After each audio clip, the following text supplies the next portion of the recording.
Bugun bize Chimyonda joylashgan Malichimgan cho'qqisiga chiqyapmiz.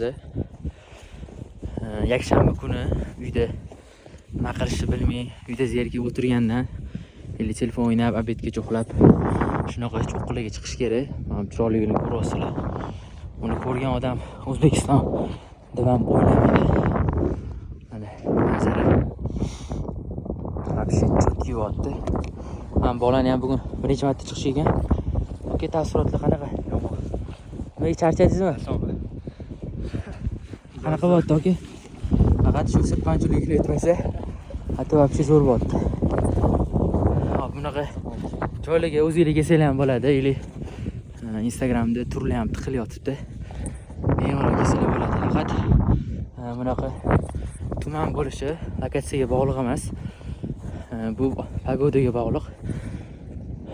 Qorda xudo xolasa tumanda chiqamiz deb niyat qilib keldik. Niyatimiz xolis ekan. Shunaqa bo'lyapti. Mana ko'rishinglar mumkin. Bitta odamlar chiqyapti, manzaraga gap yo'q.